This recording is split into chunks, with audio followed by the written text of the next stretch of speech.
Assalamualaikum warahmatullahi ta'ala wabarakatuh. Mga bangsami, langon tanod na matao sa giyang kaiya kapakaw maagiyang kaiya mabagrawran, giyang kaiya taipon. Pangani ko si Allah subhanahu wa ta'ala, siyapan yan sa mga Muslim, siyapan tanunian sa mga pamilya tanu, ayamala nagyang kutua mga tamok tanu. So Nabi Tanwa Muhammad sallallahu alaihi wasallam na inipang doonian rakatanu agyang kutu pembetian igira pagkataling maagyang kutu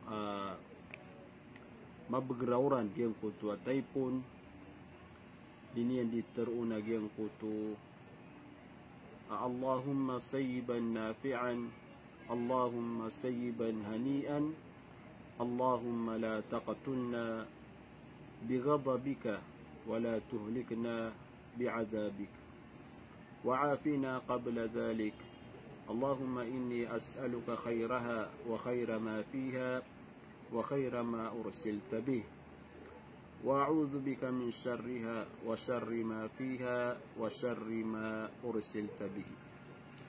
Ayaman nagyang kutua kateru Nabi Tanwa Muhammad, ya Allah, kirsa gyang kutua uran pakang gayaguna. Gyang kutua uran ipakapi aginawa.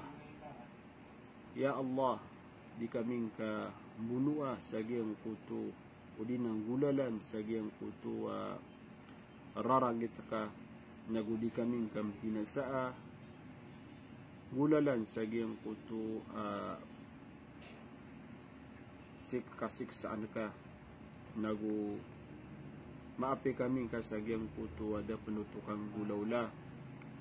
Ya Allah, mata nasakan na pemang niyaku udi na penganing kurka agyang kutu mapia agus sumapia mapapadalam sa gyang kutu uran agus sumapia asabab kiasugu ang kaun nagu pelindung kurka sa gyang kutu marata agus sumarata mapapadalam sa gyang kutu uran agus sumarata asabab kiasugu ang ka sa gyang kutu uran. Ipangandutan wani si iku mga pamilya tanu pasuina kembu Allahumma sayyiban nafi'an Allahumma sayyiban hani'an Allahumma la taqtulna bighadabika ولا تهلكنا بعذابك وعافنا قبل ذلك اللهم إني أسألك خيرها وخير ما فيها وخير ما أرسلت به وأعوذ بك من شرها وشر ما فيها وشر ما أرسلت به بلسا كان والله السلام عليكم ورحمة الله تعالى وبركاته.